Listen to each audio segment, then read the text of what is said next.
Hello, ladies and gentlemen, and welcome to my first episode of Changes and Ideas for Exotics. So, you might be asking what the series is about. Well, the series is basically me giving you my ideas and changes that should be done to exotics that are never used because they're just either bad or have no point. Because here's the thing, there are like a total of 30 or so armor exotics for each class, and yet a lot of the time only 2 or 3 of them are used by each class, and this really has to do a lot with a lot of the exotics are bad. They feel more like a gimmicky type of exotic than a usable one. So for these ideas, I try to go off of the lore of the exotic as well as keeping the general idea that Bungie had for said exotic. Also, we'll try to keep the endgame stuff for both PvP and PvE in mind so the exotic is balanced. Now, for me, a balanced exotic means that you can use it whenever you want, but it shines best depending on the situation or the player's style of play. Now, before you type and say something like, oh, that's not true, I use so and so exotic all the time, and that's perfectly fine, but realistically, a huge portion of the player base only uses a couple of exotics, and that's because its use in in-game stuff like raids and PvP is just too important not to use. Like perfect example is if you join a random group for a raid and you're a warlock and you're not running Lunafaction boots and Well of Radiance, 90% of the time you'll probably get kicked.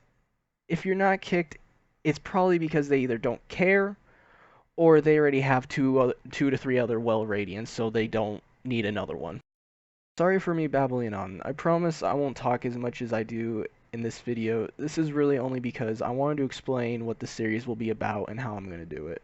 So, before we start though, I want to say if I'm giving an idea or a change for an exotic and someone on YouTube or Reddit gave a similar idea, it's not because I took it or whatever, it was just purely a coincidence. You might be surprised how many people can have similar ideas when it comes to these types of things. So I guess take it with a side of salt. Now, the first exotic we'll be going over today is, I think, one that kind of suits the first episode perfectly, and that will be the Titan exotic Khepris Horn. The Titan's biggest meme, but when I'm done with it, I'm hoping it'll be an actually good exotic. So, for those who don't know how Khepris Horn works, its intrinsic perk is called Solar Rampant.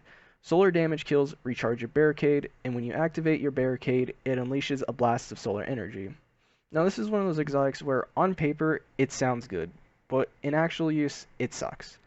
There are a couple of reasons for that. The first being said, the Solar Blast does no damage. It's barely able to kill a low tier ad, and in PvP, it's a bit better, and you can get some cheeky plays, but it's still not worth using over something like One-Eyed Mask.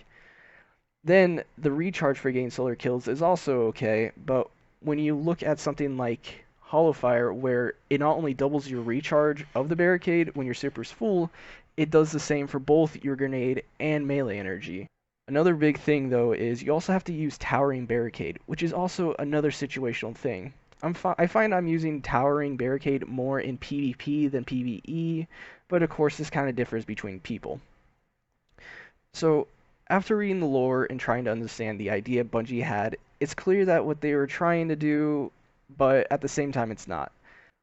So, in short, the lore is talking about a hunter and a titan have a conversation, and the hunter tells a joke about how titans and beetles are alike, and that's because they're impervious until knocked over. So to me, it seems the idea is when Titans put up a barricade and the fire comes out, he's refusing to be pushed over or something like that. Reality, it seems like they needed a Titan exotic for the Osiris DLC, and someone gave the idea and was like, oh yeah, sure, why not? And just took the day to make the lore and stuff. So with this, I'm going off the name of the exotic, aka Khepris Horn, and not the lore, mostly because the lore just feels half-assed, just like the DLC did. And if you like the DLC, I'm sorry, but it was terrible. So, for those who don't know who Khepri is, he is an Egyptian god based off the scarab beetle. You see, a beetle lays its eggs inside of the dung and then proceeds to roll said dung around until the eggs hatch. But the people in ancient Egypt didn't know this. They assumed that the beetles were just created out of nothing when they came from the dung, and thus Khepri was born. He is the god of creation, rebirth, and the movement of the sun. So I decided to take an idea from a game called Smite.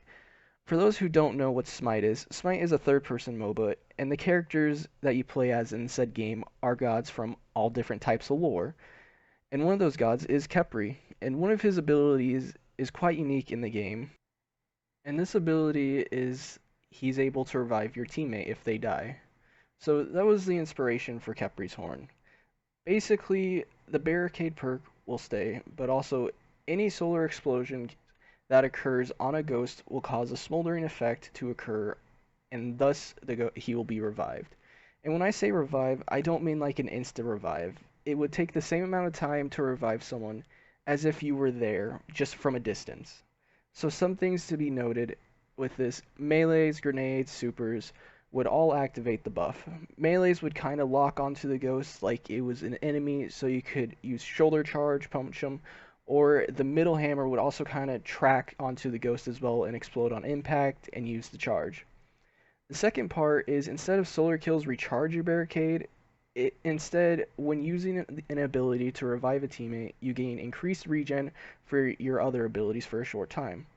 Also, your teammate will get an overshield, but you will not. So I did have this idea for a while now, and with the introduction with Lumia's, which is Destiny's first support weapon, I think this would be the perfect time, because this exotic allows you to play the support role, being able to revive your teammates from a distance, healing them, as well as giving them a damage buff. Like I said before, the idea for these exotics are so players can use them whenever they want, but they will shine most in certain situations. This being things like in a raid where you can't move, or your teammate who died is just in the worst spot to get to, as well as being useful in things like in Countdown or Gambit. So that's it for today, though. Sorry if the video seemed very long. I will try to shorten them in other episodes. Just this being the first one, I wanted to at least explain what the series is about. Also, if you're wondering why there's no Crucible in the background, just Gambit, it's because I haven't used the controller for like 2 months, because all my friends have moved to PC, so we've been on that, so my aim is just terrible, and I really don't plan on improving it too much since I'll be playing D2 on PC soon anyways, when the cross-save function comes. So, either way though, thank you guys. I hope you enjoyed the video, and if you did, please subscribe. It helps me a lot and allows me to keep making these videos for you. Also, if you have an exotic you want me to see improve on, feel free to put in the comments, and I will catch you guys in the next video.